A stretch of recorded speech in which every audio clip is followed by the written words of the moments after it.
Is recognized for 5 minutes. Mr. Speaker, I rise today in support of the Polis-Chu-Cardenas amendment to strike federal funding for the 287G program. 287G is a misguided program. While it claims to help enforce our immigration laws, it actually diverts critical law enforcement resources and makes our communities less safe. By encouraging police to do the federal government's job, 287G breeds mistrust in local law enforcement. Immigrants worry that they will be punished or deported if they talk to the police. This means that victims will choose to suffer in silence. This means fewer witnesses will come forward to help solve crimes. And this isn't just about undocumented immigrants being scared to come forward. Citizens and legal residents are holding back too. That's because the 287G program is a tool that too often relies on racial profiling. Take the case of Sheriff Arpaio in Maricopa County, Arizona. Just a few weeks ago, a federal judge ruled that he and his deputies violated the constitutional rights of Latinos by targeting them during raids and traffic stops. It's no wonder that 44% of Latinos surveyed across the country said they were less likely now to contact police if they were victims of a crime. That's why 10% of the funding for 287G in this bill will be transferred to the Office of Civil Rights and Civil Liberties that investigates allegations of racial profiling against immigrant communities. Law enforcement officials from across the country oppose 287G because it's getting in the way of their real job, stopping crime and keeping people safe. The 287G program takes cops away from going after violent criminals to focus instead on civil violations. According to FBI and census data, 61% of 287G localities had violent and property crime indices lower than the national average. Former LA Police Chief Bill Bratton decided not to participate in the 287G program because his officers, and I quote, can't prevent or solve crimes if victims or witnesses are unwilling to talk to us. Criminals are the biggest beneficiaries when immigrants fear the police, unquote. As if that weren't bad enough, the Department of Homeland Security's own Inspector General couldn't tell if the 287G money was being used for its intended purpose. In the same 2010 program, the IG cited insufficient oversight and supervision of the 287G program by ICE, an ineffective complaint system for abuse, and a lack of focus on their local partners' civil rights issues. To keep our neighborhoods safe, we need the entire community to come together to solve crimes. Without it, the LAPD would never solve the murder of Juan Garcia, a 53-year-old homeless man who was brutally killed in an alley just west of downtown Los Angeles in 2009. At first, the police were stumped. There were no known witnesses and few clues. Then a 43-year-old undocumented immigrant who witnessed the crime came forward and told the homicide detectives what he saw. Because of his help, a suspect was identified and arrested a few days later while hiding on Skid Row. Because the witnesses were not afraid to contact the police, an accused murderer was taken off the streets, and we are all a little bit safer. We need to end this program today and ensure that no murder, no theft, no assault goes unsolved because of misguided policies like 287G. I urge you to vote in favor of the Polis-Chu-Cardenas amendment and end funding for 287G. It's time to let the police fight crime, not illegal immigration. Thank you, and I yield back. Gentlewoman from California yields back. The question is on the amendment offered by the gentleman from Colorado. Those in favor say aye. Aye. Those opposed say no. No. In the opinion of the chair, the noes have it. The amendment is not agreed to. On that, I request a recorded vote. Pursuant to Clause 6 of Rule 18, further proceedings on the amendment offered by the gentleman from Colorado will be postponed. The clerk will read. Page 3, line 9, Office of the Undersecretary for Management, $171,173,000. What purpose does the gentleman from Texas seek recognition? Mr. Chairman, I have an amendment at the desk. The clerk will report the amendment. Amendment offered by Mr. Poe of Texas, page 3, line 13, after the dollar amount, insert reduced by $10 million. Page 10, line 4, after the dollar amount, insert increased by $10 million. Gentleman from Texas is recognized for 5 minutes. Thank you, Mr. Chairman. I want to thank Judge Carter as well. This amendment is relatively simple, and it started back in March of 2010. On March 27, 2010, a rancher by the name of Rob Krenz was on his own property about 20 miles north of the Arizona-Mexico border, and he was murdered.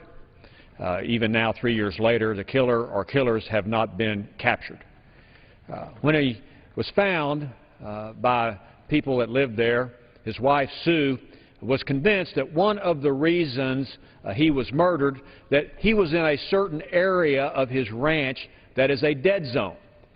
Dead zones, Mr. Chairman, exist along Arizona-Mexico border, Texas-Mexico border, are areas where there is no cell phone service. And ranchers rely many times on shortwave radios to communicate with each other and law enforcement.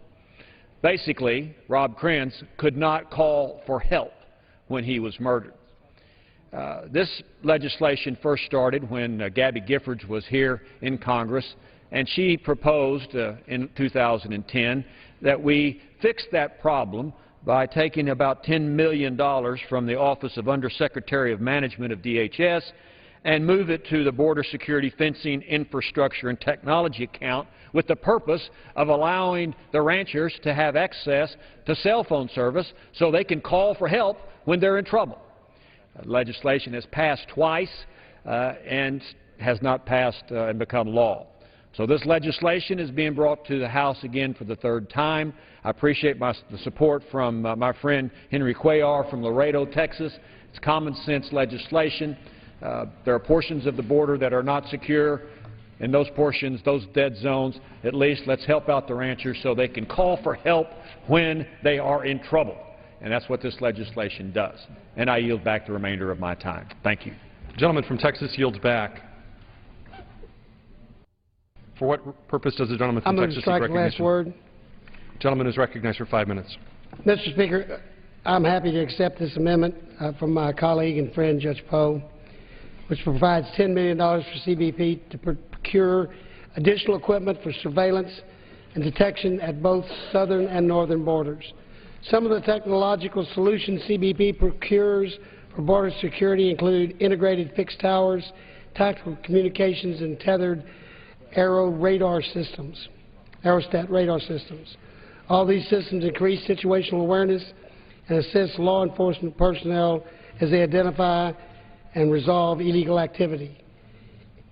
In effect, they become a workforce multiplier, freeing agents to focus on other vital tasks like identifying, tracking, interdicting, and resolving events along the border. For these reasons, I accept the gentleman's amendment, and I yield back the balance of my time. The gentleman yields back. The question is on the amendment offered by the gentleman from Texas. Those in favor say aye. Those opposed say no. In the opinion of the chair, the ayes have it. The amendment is agreed to.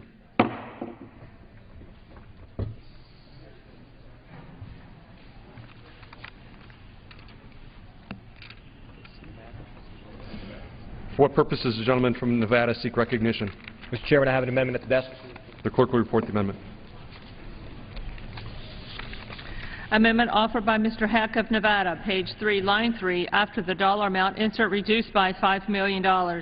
Page 4, line 14, after the dollar amount, insert reduced by $10 million. Page 8, line 6, after the dollar amount, insert reduced by $2 million. Page 35, line 25, after the dollar amount, insert reduced by $5 million. Page 37, line 7, after the dollar amount, insert increased by $22 million. Gentleman from Nevada is recognized for 5 minutes. Mr. Chairman, I've come to the floor today along with my colleague Mr. Horsford to offer a very simple amendment because we must do everything we can to protect our cities, towns, and communities. The Urban Area Security Initiative, according to the Department of Homeland Security, dedicates funds to, quote, address the unique planning, organization, equipment, training, and exercise needs of high-threat, high-density urban areas and assist them in building an enhanced and sustainable capacity to prevent, protect against, mitigate, respond to, and recover from acts of terrorism, end quote. However, due to a recent change in qualification criteria, a number of major metropolitan areas will be going without UASC funds despite being qualified for such funds last year. Those areas that will be without funds to prevent and respond to threats include Riverside, California, Portland, Oregon, Orlando, Florida, Indianapolis, Indiana, New Orleans, Louisiana, San Antonio, Texas, Kansas City, Missouri, and Las Vegas, Nevada. Now, if those sound like high-threat, high-density locations to you, you'd be correct. They are. Yet, despite recent events, they are not going to be receiving UASC funds this year. Now, I cannot speak for all of these areas, Mr. Chairman, but I can tell you that Las Vegas, which holds more high-profile, highly attended events than any city in the country, is worthy of UASC funding. In Las Vegas, law enforcement has to not only defend the Las Vegas metro area, which includes the fabulous Las Vegas Strip, with more densely packed hotel rooms than any other city in our country, but also has high-threat areas outside the city, like the Las Vegas Motor Speedway, which holds 140,000 people, and the Hoover Dam, which is not only a popular tourist attraction, but a source of electrical power for more than 1 million people across the southwestern United States. So, Mr. Chairman, today I have a very simple amendment to the bill. The amendment decreases funding under 4 different accounts as outlined previously and redirects those amounts to the Urban Area Security Initiative for the purpose of funding the program to the top 35 eligible metropolitan areas. Now, I recognize, Mr. Chairman, that as our debt continues to increase, we must work to rein in wasteful spending, and I recognize that all of the funding in the world isn't going to prevent every attack.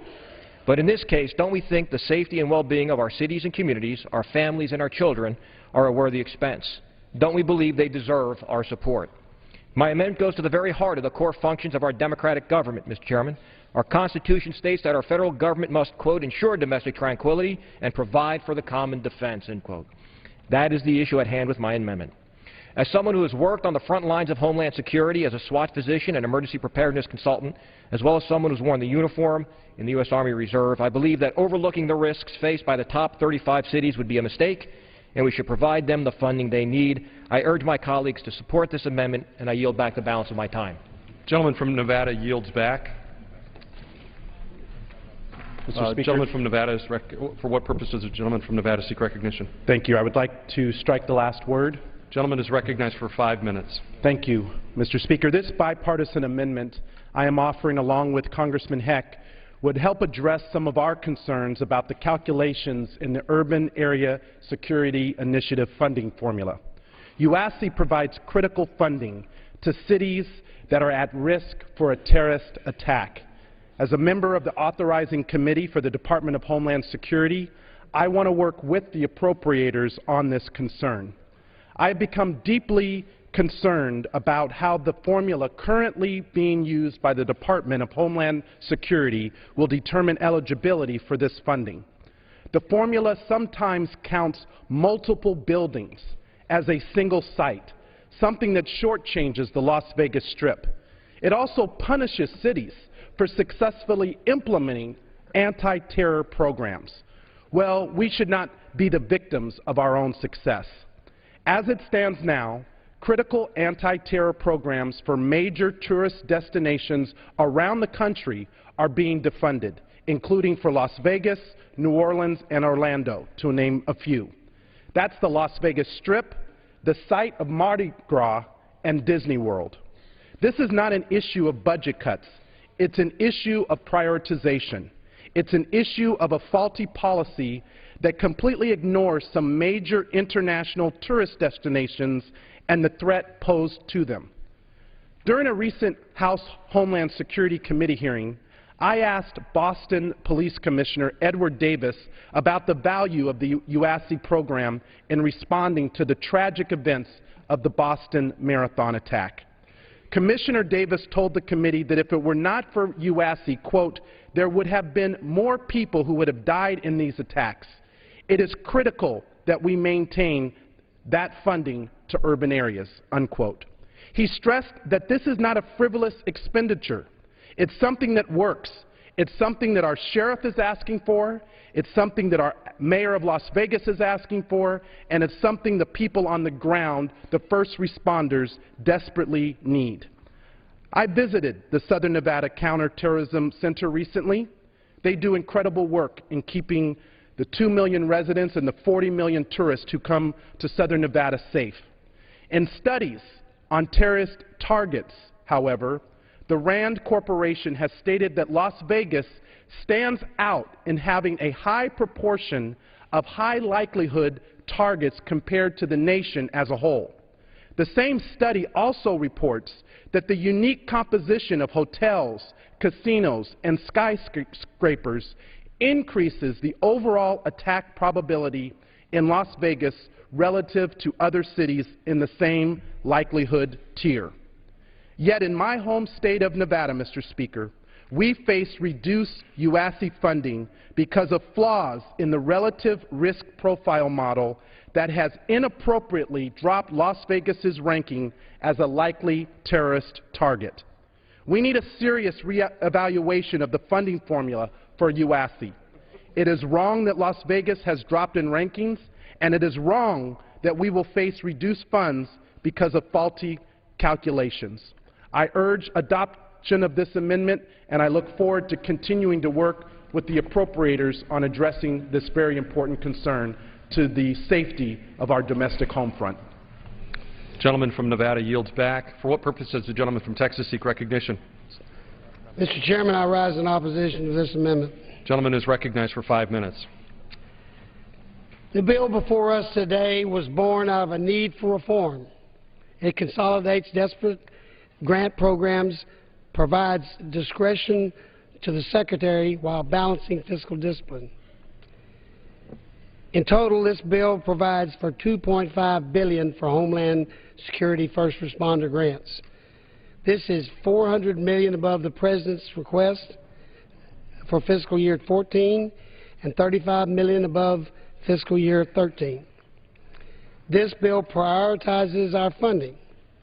The consolidation in this bill forces the Secretary to examine the intelligence and risk and put scarce dollars where they are needed most, whether it is port, rail, surveillance, or access and hardening projects, or whether it is to high-risk urban areas or to states, as opposed to reverse engineering projects to fill account designated for one of many programs.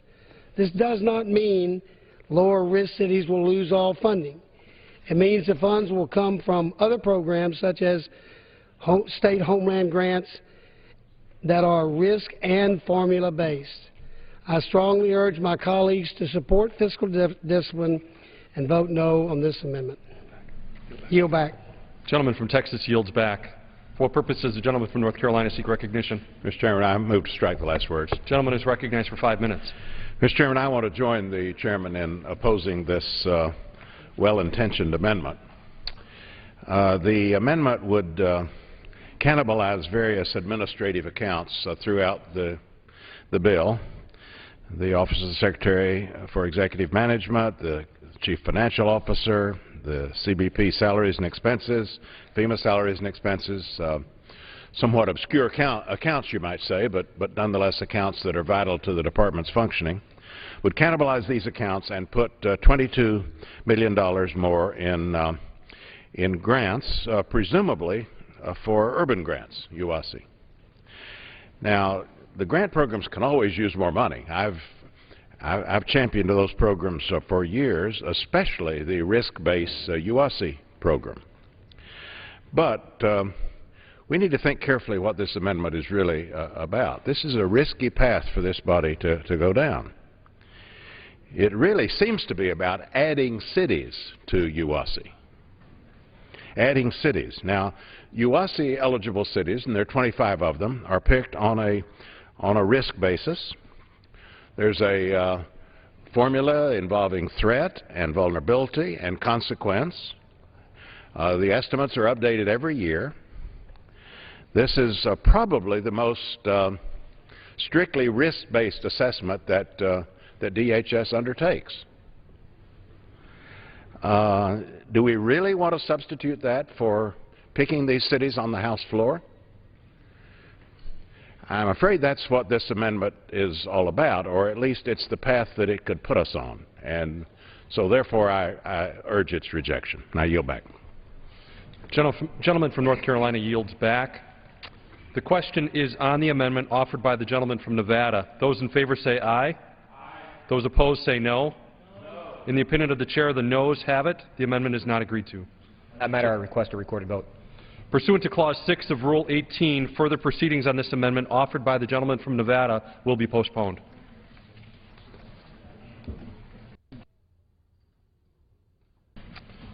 For what purpose does the gentleman from New Jersey seek recognition? Mr. Chair, I have an amendment at the desk. The clerk will report the amendment. Amendment offered by Mr. Runyon of New Jersey, page 3, line 13. After the dollar amount, insert reduced by $5 million. Page 40, line 23. After the dollar amount, insert increased by $5 million. Page 40, line 24. After the dollar amount, insert increased by $2,500,000. Page 41, line 1. After the dollar amount, insert increased by $2,500,000. Gentleman from New Jersey is recognized for 5 minutes. Thank you, Mr. Chair. My budget-neutral amendment authored with my colleague from New Jersey, Mr. Pascrell, who was going to be here on the floor today, who is attending Senator Lautenberg's memorial service this afternoon, supports our nation's firefighters in two critical ways. The Fire and Safer Grant programs are two need-based Department of Homeland Security administered programs that go directly to local fire departments throughout the country.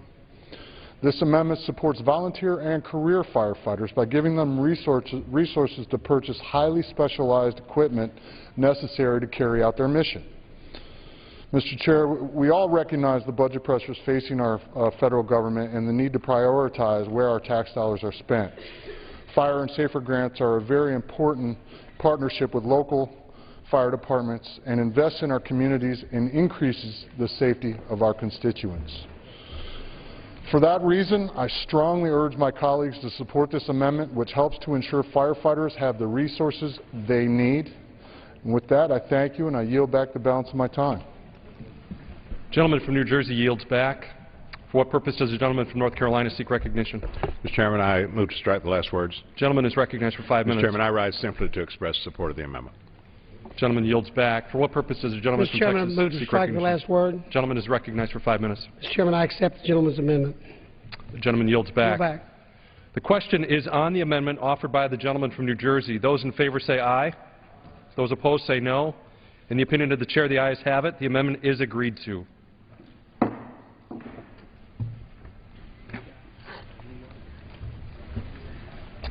For what purpose does the gentleman from New York seek recognition? Chairman, I have an amendment at the desk. The clerk will report the amendment. Amendment offered by Mr. Graham of New York, page 3, line 13. After the dollar amount, insert reduced by $7,667,000. Page 35, line 25. After the dollar amount, insert increased by $7,667,000. Page 36, line 21. After the dollar amount, insert increased by $7,667,000. Gentleman from New York is recognized for 5 minutes. Thank you, Mr. Chairman. I rise today in support of my amendment that would fund the National Urban Search and Rescue Response System at $35.18 million, which is level funding compared to fiscal year FY13, but still reflects a reduction of roughly $6 million from fiscal year 12. The National Urban Search and Rescue Response System, USNR, provides a significant national resource for search and rescue assistance in the wake of major disaster and structural collapse. A typical USNR task force will conduct physical search and rescue operations. They provide emergency medical care to trapped victims, assess and control hazards such as ruptured gas and electric lines, and they evaluate and stabilize damaged structures. Due to the critical, life-saving nature of their mission, USNR task forces must be prepared to deploy within 6 hours of notification, and they must be self-sufficient for the first 72 hours. These teams have been deployed in responses to the Oklahoma tornadoes, Superstorm Sandy, the Japanese tsunami, the Haiti earthquake, Hurricane Katrina, 9/11 attacks, and many, many other disasters. Current federal funding for the nation's U.S.NR teams only provide a fraction of the funds necessary to maintain each task force. Importantly, it's important to note the recent devastation left in the wake of the Oklahoma tornadoes, as well as Superstorm Sandy, and the subsequent response underscores the importance of the national search and rescue capacity.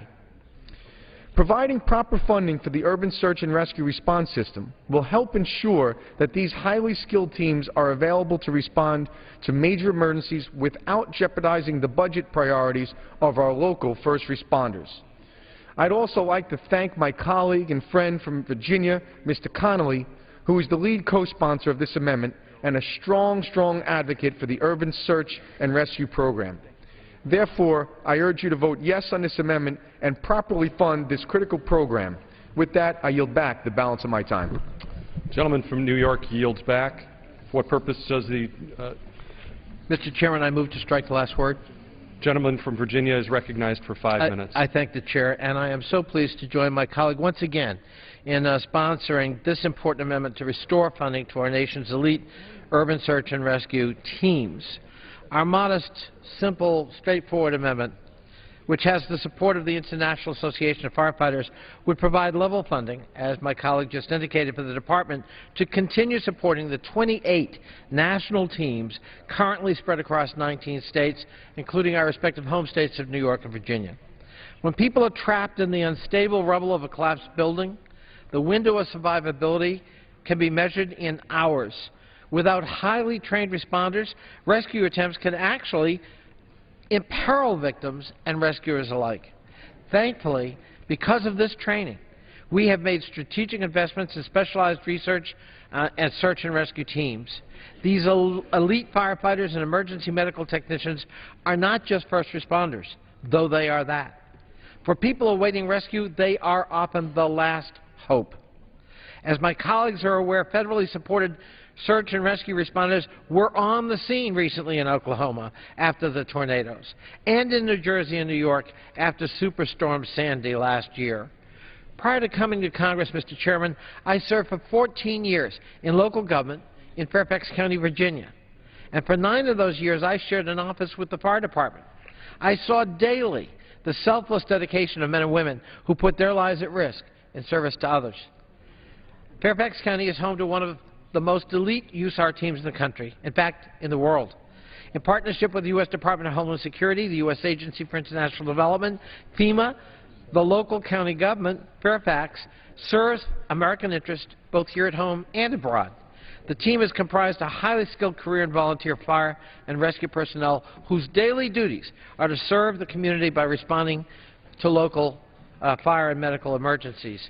But when called into service, that team, designated as Virginia Task Force 1, is mobilized for quick response to domestic disasters, natural and man-made, with special expertise in collapse building rescue. Our team was deployed in Oklahoma City in the wake of the terrorist bombing in 1995 and was among the first on the scene on the Pentagon on 9/11. It was also dispatched to Mississippi and Louisiana in response to Hurricane Katrina in 2005, and has answered the call for help in multiple states, including California, North Carolina, Texas, Florida, Kansas, Georgia, Massachusetts, New York, New Jersey, Puerto Rico, and the Virgin Islands, to name a few. When disaster strikes, whether natural or man-made, domestically or internationally, the USAR teams have rushed to the scene, saving countless lives and preserving and protecting property. Their heroic efforts have shown this to be a wise investment that absolutely must be maintained. I urge my colleagues to support the Grimm-Connolly Amendment to ensure that this successful partnership with our local partners and first responders is sustained. And with that, I yield back, Mr. Chairman. The gentleman from Virginia yields back. For what purpose does the gentleman from Texas? Last word. Gentleman from Texas is recognized for 5 minutes. Mr. Chairman, I accept this good amendment. Gentleman yields back. What purpose does the gentleman from North Carolina seek recognition? Chairman, I move to strike the last word. Gentleman is recognized for 5 minutes. Mr. Chairman, I too rise in qualified support of this amendment. When disasters strike, these urban search and rescue teams stand ready for FEMA deployment, complete with unique tools and equipment and training. I do want to register another concern about the cannibalizing of management accounts that this amendment, along with other amendments, is undertaking to do. We're already $302 million below the request and $147 million below fiscal 13 pre-sequestration in this departmental management funding. Okay, so we've got to pay attention to this as we take this amendment to conference. We've got to have a better offset. But having said that, I do think this is a meritorious amendment, well justified, and I urge adoption. The gentleman from North Carolina yields back. For what purpose does the gentleman from Massachusetts seek recognition? Good afternoon, Mr. Chairman. I have an amendment at the desk. No? And we'll suspend. Okay. Another amendment is pending. The question is on the amendment offered by the gentleman from New York. Those in favor say aye. Aye. Those opposed say no. In the opinion of the chair, the ayes have it. The amendment is agreed to. What purpose does the gentleman from Massachusetts seek recognition? Thank you, Mr. Chairman. I believe I have an amendment to the desk. The clerk will designate the amendment. Amendment number 11, printed in the congressional record, offered by Mr. Lynch of Massachusetts. Gentleman is recognized for 5 minutes. Chairman, I yield myself such time as I may consume. Gentleman is recognized. Mr. Chairman, my amendment increases the Surface Transportation Security funding by about $15.6 million, bringing it to the enacted FY 2013 level of $124.3 million. This would be offset by a reduction in a similar amount to the Office of the Undersecretary for Management. Last April, the United States received a chilling reminder that it remains a target for attacks by terrorists and their sympathizers when two men detonated bombs in my home city at the finish line of the Boston Marathon. Just 1 week later, authorities foiled a plot to attack a passenger train running between Canada and the U.S. Now, after the September 11, 2001 attacks, we as a nation undertook, and rightly so, a massive effort to strengthen aviation security. We invested significant resources into making our skies safer. I strongly supported those efforts, but would also caution that we cannot forget that other forms of transportation remain vulnerable to attack. Since fiscal year 2002, $69.3 billion in funding has been dedicated to aviation security. However, during that same period, surface transportation security has been funded at about $3.3 billion. Less than 5% of our transportation security funding has gone to our transit systems, our rails and buses. Now, it is sometimes said that our military planners are guilty of fighting the last war. I believe that in the war on terror, my fear is that it may be the case here.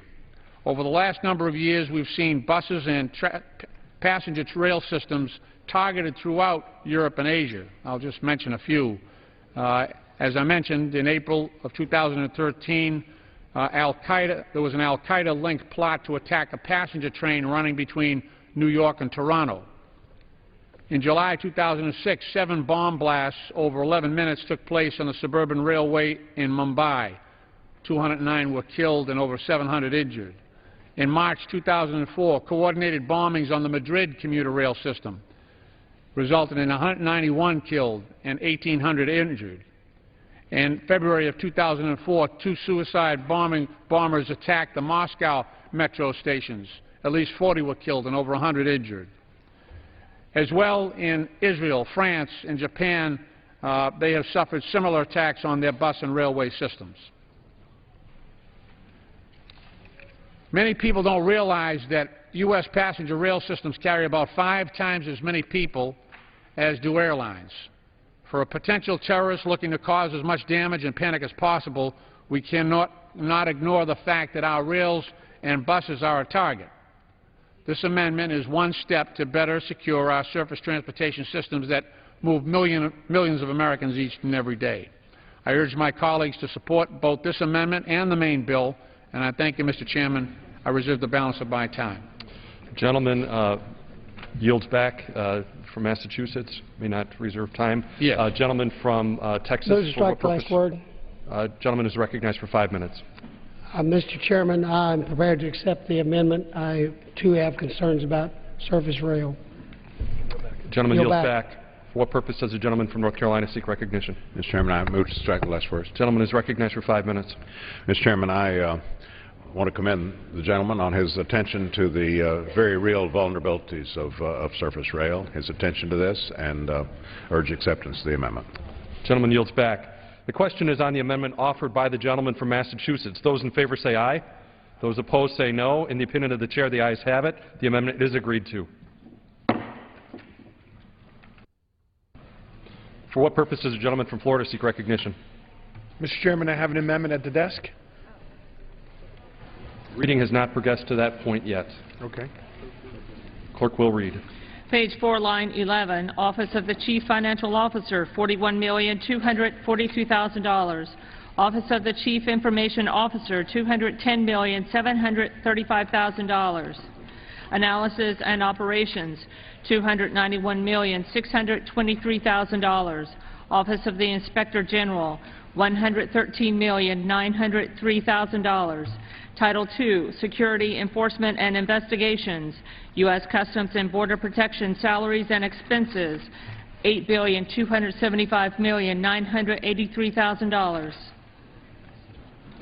For what purpose does the gentleman from Florida seek recognition? Mr. Chairman, I have an amendment at the desk. The clerk will report the amendment. Amendment offered by Mr. Garcia of Florida, page 8, line 6. After the first dollar amount, insert increase by $10 million.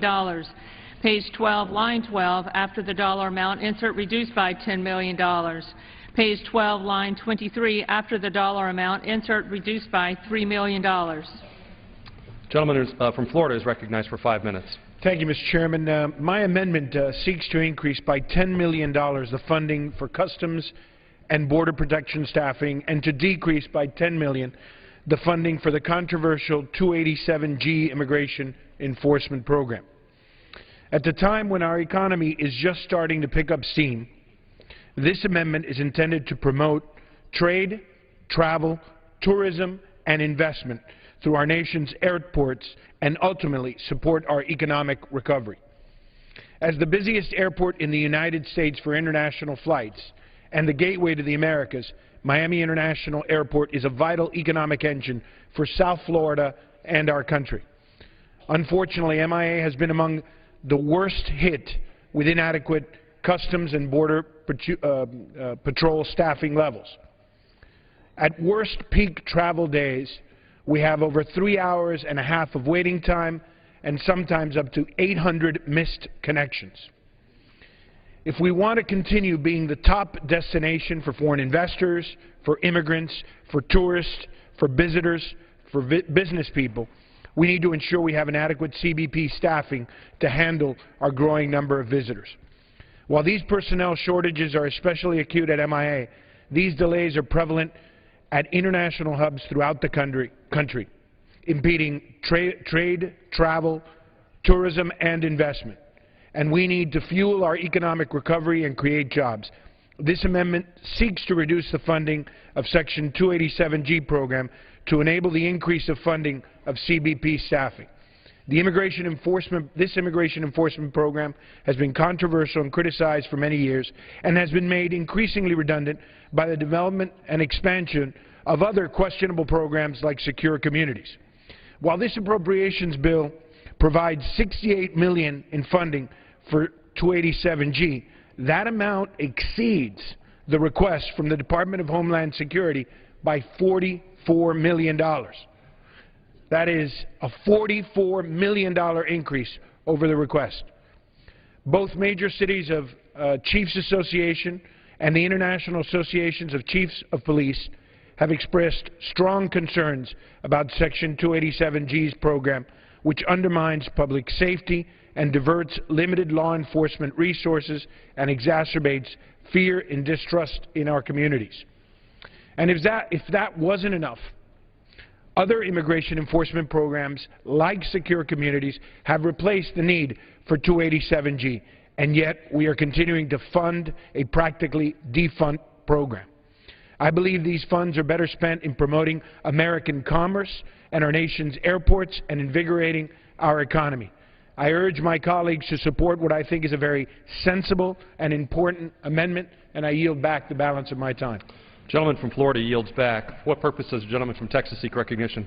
Mr. Speaker, I rise in opposition to this amendment. Gentleman is recognized. The gentleman from Texas is recognized for 5 minutes. Not only do I oppose the increase of $10 million for additional CBP officers, I oppose the offset suggested to pay for the increase. As drafted, the bill provides for $105 million for hiring 1,600 officers over a 2-year period. In fact, we provide funds sufficient to cover the cost of no less than 21,186 CBP officers, which sets a historical precedent.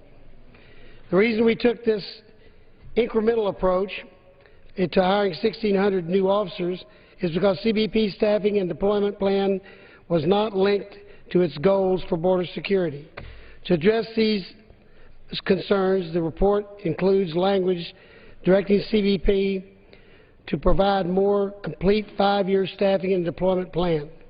Furthermore, an internal audit reveals systematic failures within CBP's budget formulation for salaries and benefits of its operational workforce.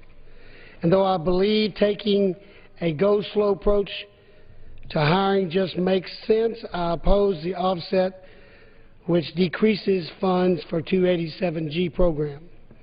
Under the 287G program, ICE enters into partnerships with state and local law enforcement agencies and authorizes them to remove criminal aliens who are a threat to local communities. In effect, the program acts as a force multiplier to ensure more resources to enforce immigration laws and policies. In fact, since 2006, the 287 program has been credited with identifying more than 279,311 potentially removable aliens from most local jails, mostly from local jails. So I oppose this amendment and yield back. Gentleman from Texas yields back. For what purpose does the gentleman from North Carolina seek recognition? Mr. Chairman, I ask to strike the last words. Gentleman from North Carolina is recognized for 5 minutes. Mr. Chairman, I rise in support of this amendment. I think it's a positive contribution to the bill. It improves the balance in the bill, both in what it proposes positively and also what it cuts. I think we can use the additional funds in CBP for additional officers, and as has been said many times on this floor today, the 287G program is flawed and wasteful and can well afford this kind of cut. So I commend the gentleman on both fronts, adding to the right things, cutting the right things, and I urge adoption of his amendment. Gentleman from North Carolina yields back. The question is on the amendment offered by the gentleman from Florida. Those in favor say aye. Aye. Those opposed say no. No. In the opinion of the chair, the noes have it. The amendment is not agreed to. Mr. Chairman, I'd like to request a recorded vote. Pursuant to Clause 6 of Rule 18, further proceedings on the amendment offered by the gentleman from Florida will be postponed. The clerk will read. Page 9, line 14, automation modernization, $707,897,000. For what purpose does the gentleman from Colorado seek recognition? Mr. Chairman, I have an amendment at the desk. The clerk will report the amendment. Amendment offered by Mr. Tipton of Colorado. Page 9, line 17, after the dollar amount, insert decreased by $7,655,000. Page 49, line 19, after the dollar amount, insert increased by $7,655,000. Gentleman from Colorado is recognized for 5 minutes. Mr. Chairman, as I stand here, wildfires are burning in my district and in the state of Colorado. The bark beetle epidemic, rampant drought, intense weather conditions, deteriorating forest health, they've all increased the propensity for devastating wildfires throughout the western United States.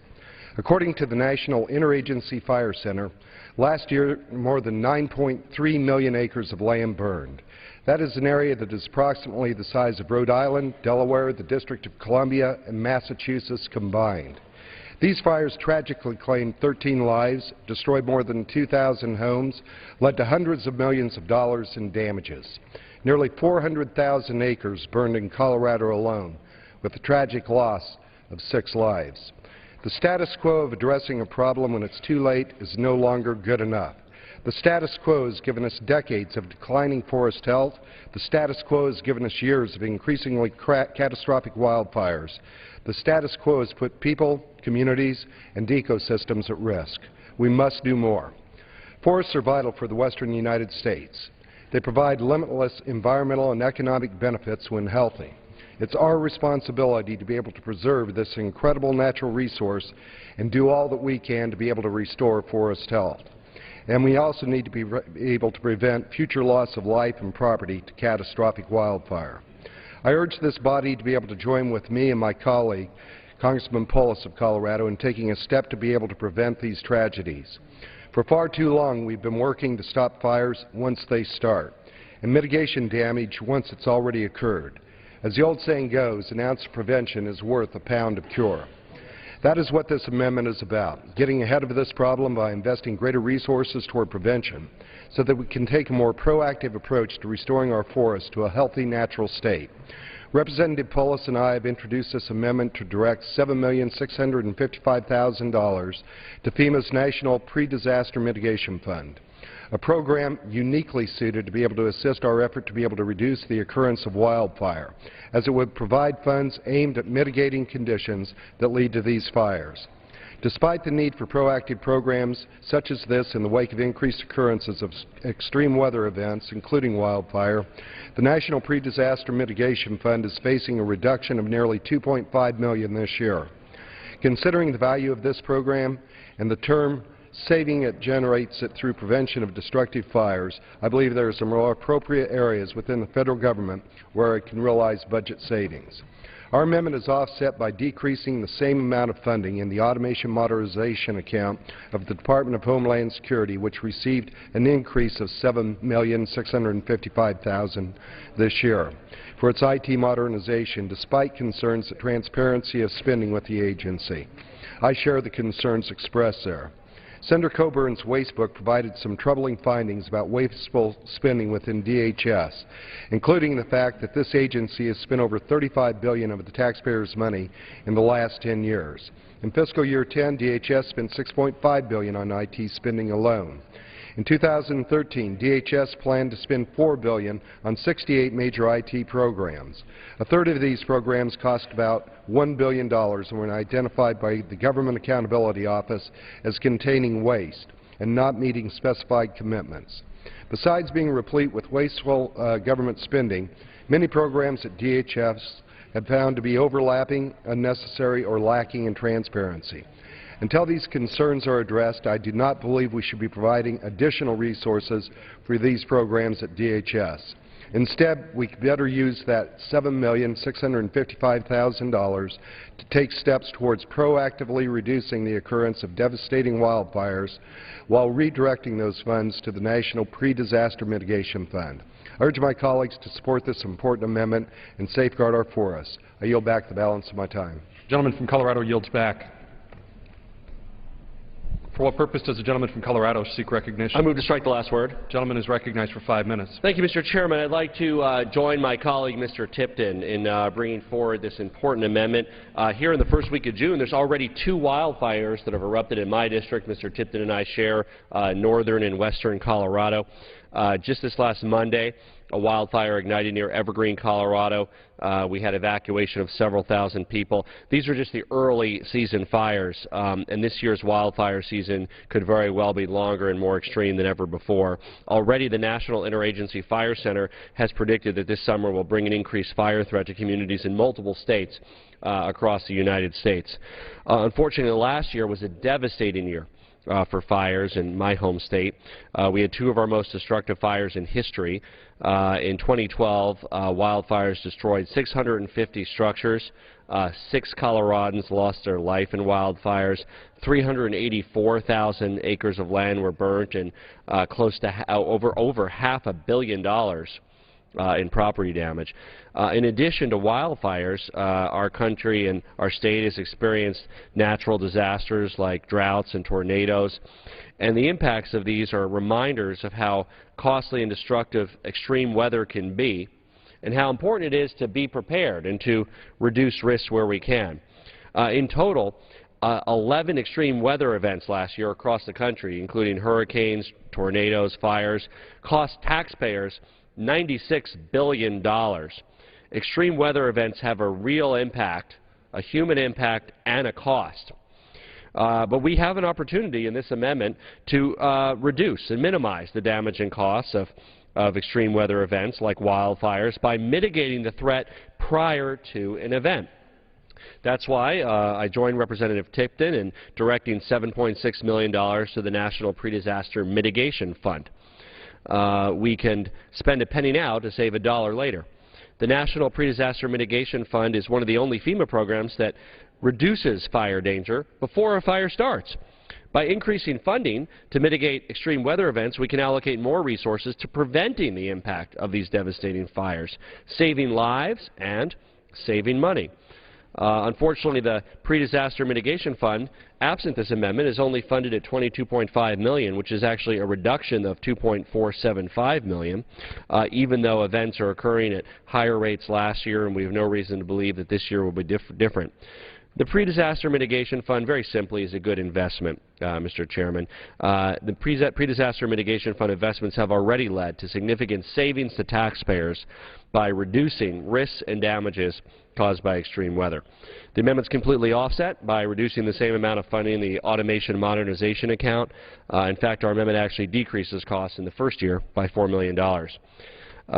The Automation Modernization account has already been noted by the committee of lacking transparency regarding how the funds are managed. And of course, while I support the DHS modernizing its technology systems, I can't support increasing that account in this time of fiscal constraint, especially when the result of these disasters could very well cost more than an ounce of prevention now. So this bill increases the account by $7.655 million that we're directing to the National Pre-Disaster Mitigation Fund to proactively reduce the threat of wildfires and save taxpayer money. Now, we can't stop wildfires, but we can take measures to reduce their impacts on our communities and to save taxpayer money. That's why I'm proud to join Representative Tipton, and I've offered this common-sense amendment that would allocate $7.655 million in additional resources to the Pre-Disaster Mitigation Fund. And I yield back. Gentleman from Colorado yields back. For what purpose does the gentleman from Texas seek recognition? I yield the last word. Gentleman is recognized for 5 minutes. I'd like to accept this amendment and yield back.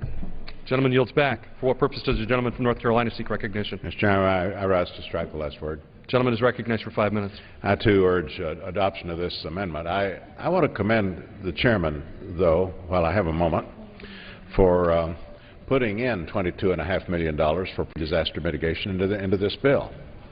He did that at my request, and we had a proposal from the President which was quite inadequate in this respect, and so the chairman has put this money in, and this is an amendment that would add more to that, and it's money we can quite well use. I don't believe the offset is ideal. The offset would slow down the IT initiatives at Customs and Border Protection, which are designed to modernize customs processes and risk-based targeting efforts. And I don't necessarily think it's the best process for us on the House floor to be establishing carve-outs in the pre-disaster mitigation program. We need an all-hazards approach. We don't necessarily want to rank the threat of fire higher than the threat of hurricanes and so forth. Having said that, though, I think this bipartisan pair of co-sponsors has made a very compelling case today for the threat that their area faces, and I urge colleagues to support them. Now yield back. Gentleman from North Carolina yields back. The question is on the amendment offered by the gentleman from Colorado. Those in favor say aye. Aye. Those opposed say no. In the opinion of the chair, the ayes have it. The amendment is agreed to.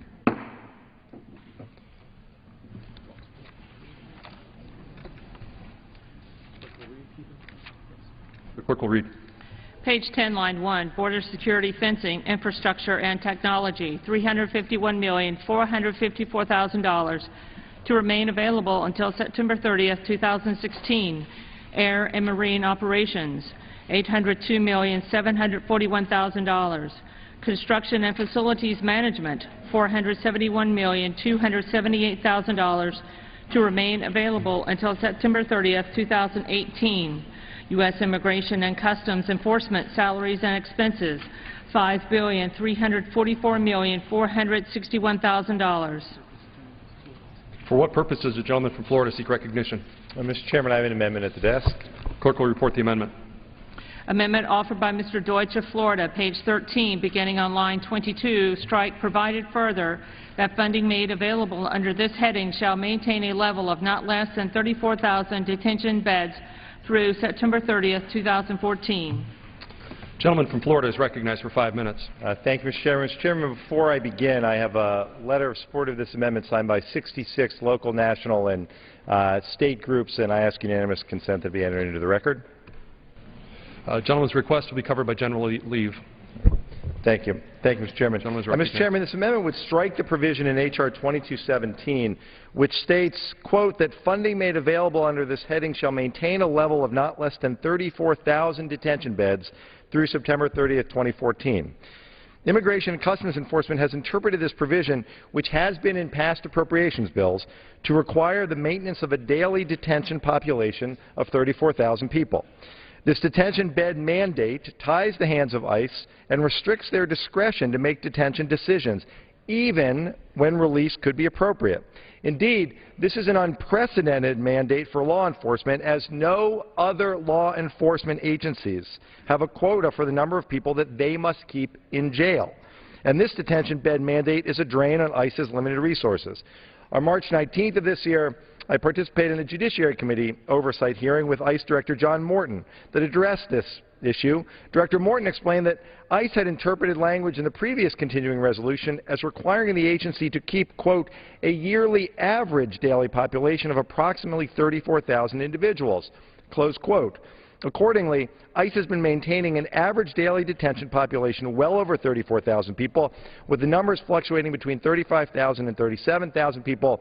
Due to the fiscally unsustainable mandate, ICE released more than 2,000 individuals earlier this year to avoid burning through its detention funds. Detention is extremely costly, and it strains ICE's limited budget in an era of fiscal restraint. Mandating that ICE keep 34,000 detainees in custody each day forces ICE to forego alternatives to detention that would save taxpayer money. In fact, a single detention bed is approximately $122 per day. With additional administrative costs, it can rise to $164 a day. Meanwhile, alternatives such as ankle bracelets, parole, telephonic and in-person reporting, curfews, and home visits can run from 30 cents to $14 per day. By untying ICE's hands, by striking this minimum detention population requirement, we could allow ICE to pursue effective alternatives and make budgetary savings. ICE agents could use these savings when focusing on their many additional responsibilities, such as cracking down on drug smuggling, human trafficking, and child pornography, all priorities which are shared by Republicans and Democrats alike. I'd like to thank my friend, Congressman Bill Foster, for his dedication to this issue. Detention has an enormous toll on our communities, and mandating ICE detain 34,000 individuals a day does not secure our borders or make us safer. The Deutsch-Foster Amendment would strike this arbitrary provision from the bill. I urge its adoption, and I yield to my friend, Mr. Foster. Mr. Chairman, I rise today in support of this amendment. And I'd like to thank my colleague from Florida, Mr. Deutsch, for joining me in the fight on this important issue. Our amendment would end the costly and inhumane practice of imposing arbitrary immigrant detention requirements by striking the language in this bill which mandates that the Immigration and Customs Enforcement, otherwise known as ICE, maintains 34,000 immigrants in detention every single day. Mandatory detention comes at a high cost, both for taxpayers and immigrant families who are needlessly torn apart. Immigration detention costs the United States $2 billion a year. That's $5.4 million a day, or $164 per day per detainee. despite the availability of other proven cheaper methods, including ankle bracelets and supervised release, that cost the federal government anywhere from 30 cents a day to $14 a day, we continue to use detention as the primary method for immigrants facing deportation. Not only is this quota fiscally irresponsible, but it makes it impossible for DHS to make rational decisions about detention based on enforcement priorities and needs. And there's a high human cost. Most immigrants in detention are held in county jails or facilities run by private prison corporations, often hundreds of miles from anyone they know. Human rights abuses have been well documented at facilities across the country. Many immigrants in the system have strong ties to their communities and no criminal record, yet they must fight their cases from a distant jail, all because of this arbitrary quota. No other law enforcement agencies in our government have such quotas. Rather than a per-day bed quota, ICE's use of bed space should be based on actual need, the approach used in every other law enforcement context. In his letter from the Birmingham jail, Martin Luther King Jr. said, "Injustice anywhere is a threat to justice everywhere." Mandatory detention quotas distort our system of justice and are a threat to freedom and justice in our country. Mr. Chairman, I rise to end this costly and needless injustice, and I urge my colleagues to support our amendment. I yield back. The gentleman's time has expired. What purpose does the gentleman from Texas seek recognition? Mr. Chairman, I rise in opposition to the gentleman's amendment. The gentleman is recognized for 5 minutes. I rise in opposition to this amendment, which strikes the legal requirement for 34,000 detention beds. Simple fact is that sovereign countries control their borders and have an immigration system with integrity that adheres to the rule of law. This last Friday, I visited the ICE facility in Houston, Texas.